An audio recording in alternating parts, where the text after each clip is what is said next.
Welcome back, Stasa23 here, back again with some knife therapy. And before I get started, if you like this video, please give it a big thumbs up. If you don't, thumbs down works as well.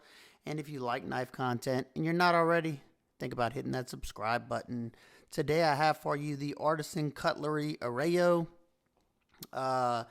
This comes in at around $60. I know you can get it at White Mountain Knives. I don't know if they're currently still available, but they will be coming soon. And not sure about the name Arroyo. I looked it up, and the definition of Arroyo is a watered carved gully, and maybe it's because of this channel they have right here. That's something I can think of.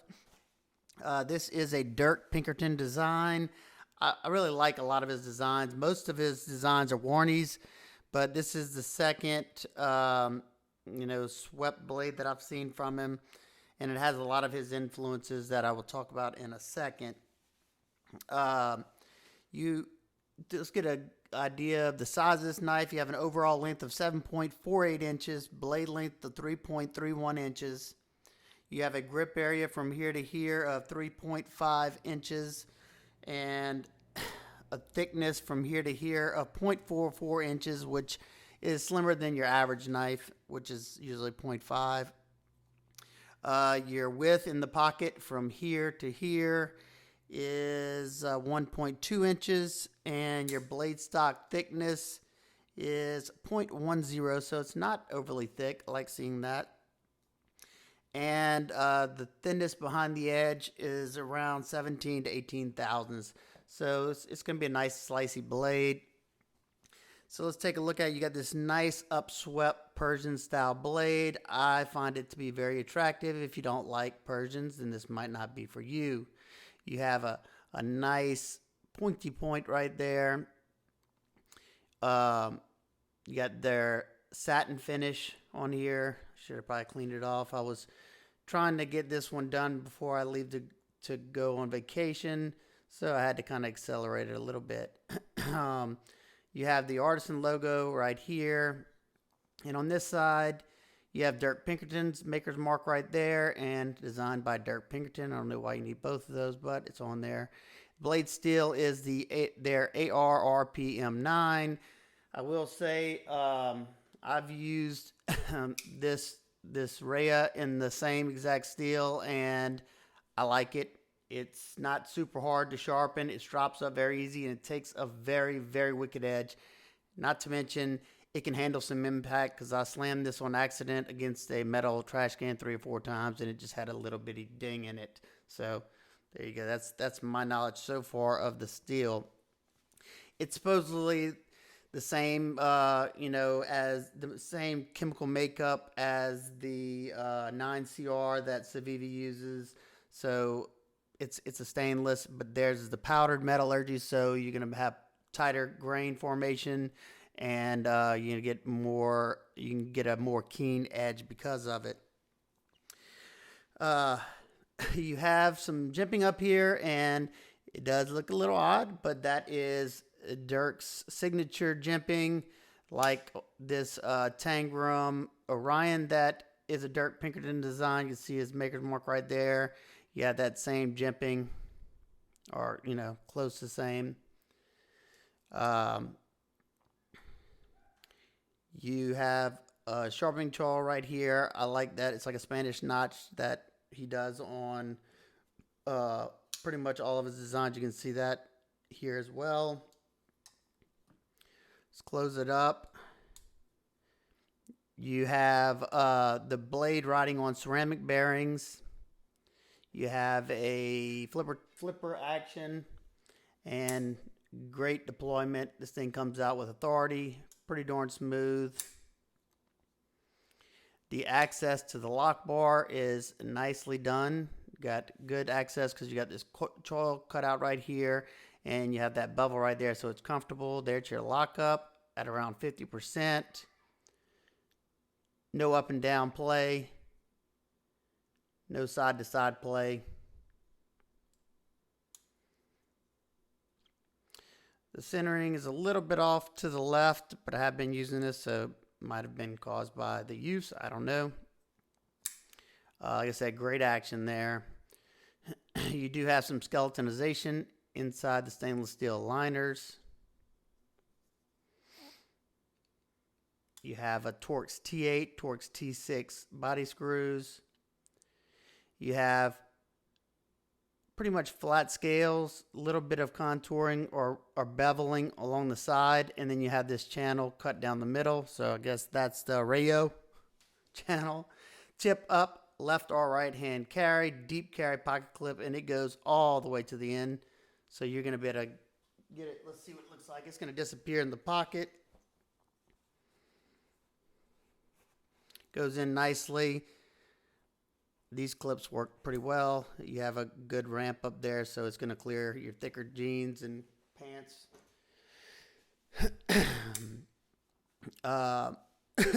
Ergonomics, I found are pretty good.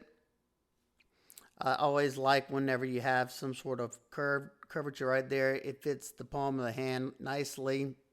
Now I wear a medium size glove, and I have that much sticking out, so not bad. One thing that I did notice though, when I was doing my testing, cardboard fine, you know, that type of cutting, but whenever I was doing my wood shaving and putting pressure behind the cut, my pinky was starting to get wore out from this jimping in the back. And I know that's another signature of his, because not on this side but on this side. I don't mind it on this top side because I don't feel it as much, but I do feel this whenever I'm gripping it tightly. Let's see, flow through construction. I like how they didn't break up the design right here with a lanyard hole. They put the little lanyard pin. I think they did that, yeah, just like they did on the Rhea. Very, very smooth. Mine came very, very smooth. And it's gotten smoother over time of use.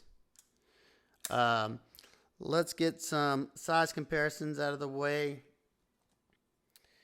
Got the Ontario Rat Model 2 and Model 1. So as you can see, it's in between those two.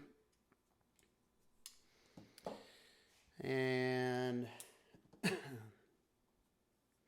Civivi Dogma is a little bit longer, and the QSP Penguin is a little bit shorter.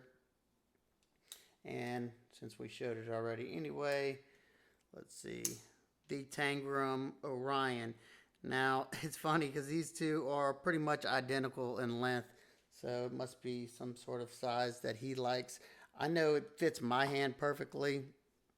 And besides those jumps on the bottom right here, it's pretty comfortable in hand. It is a little thin, so, you know, prolonged cutting, you might start cramping up in the hand, but I did a good bit of cutting with it, and it didn't cramp me any. Like I said, just this right here. Let's get a weight on this, and then we'll talk about a few of my nitpicks.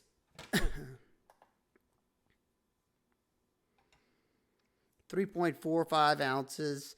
So not under that ounce an inch, but that doesn't bother me. It's really close to it. So if you don't buy it for that reason, that's kind of dumb, but that's my and also I know some people don't like this, but I think it looks nice.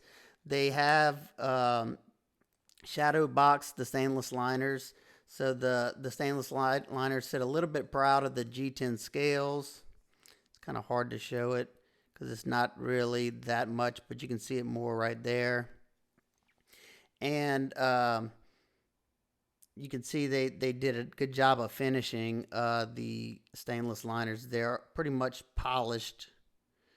You can see reflection coming off of them really nicely. All right. So my nitpicks, complaints. First is the price. On their site, it said $45. Now, I don't know if that includes shipping, but I paid $60 for this. And in my opinion, it's just my opinion. If you don't think Now, I don't think it's super overpriced, but the Civivi Dogma is 48 bucks. Now, the only difference is the Dogma is not a collaboration knife, so they don't have to pay a collaborator. But you have more milling done on this one. You have, arguably better steel. D2 should cut longer than this. Both stainless liner locks, both deep carry clips.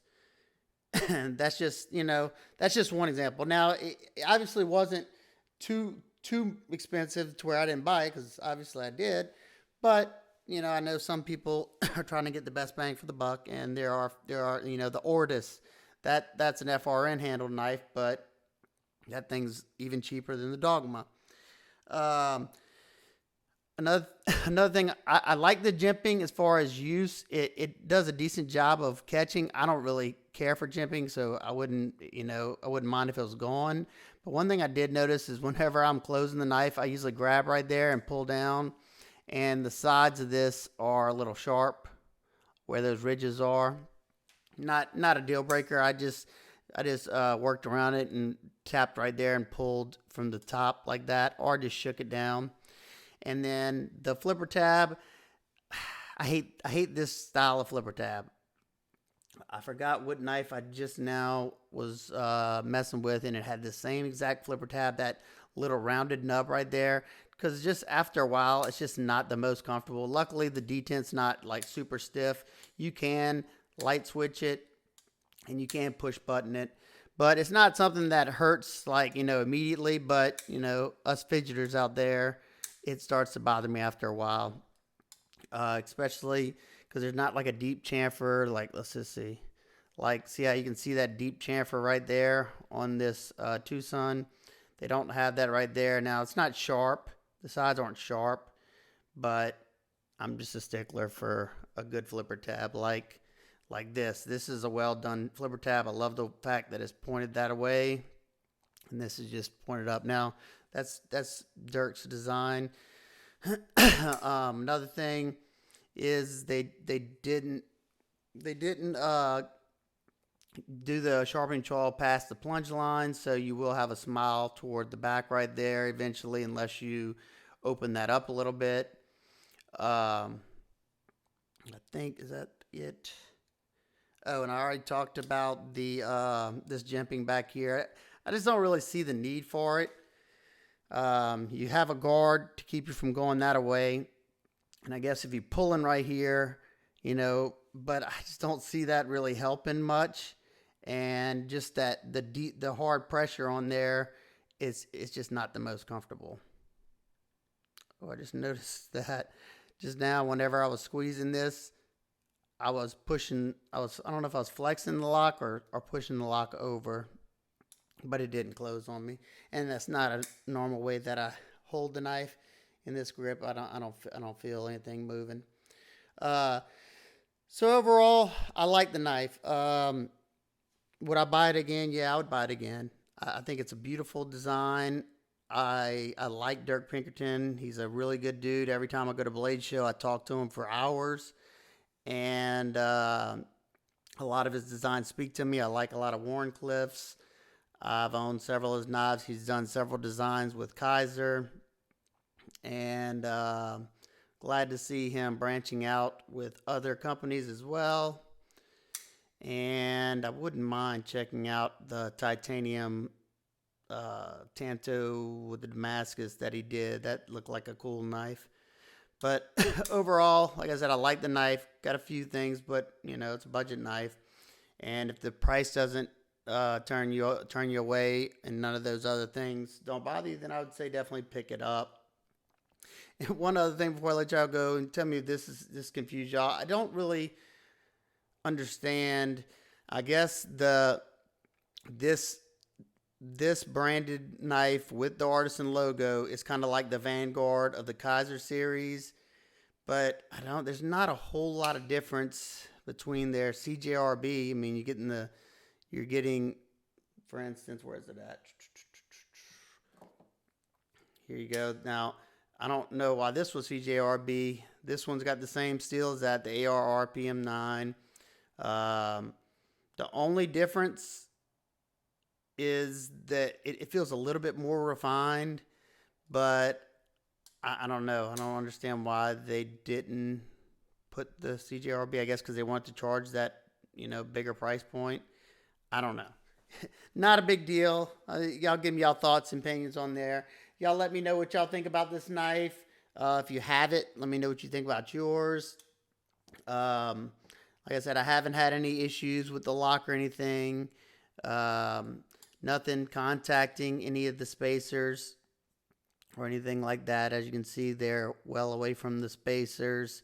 Just some things that I've heard on a couple other knives or so. But overall, well executed. Cool knife. Oh, and one other thing, they do have a micarta version. They were out whenever I bought this, and then they also have a translucent G10 version as well. All right, guys and girls, if you have any questions, comments, concerns, please leave them down below. And I hope everybody's having an absolute wonderful day, and I will see y'all on the next one. Peace.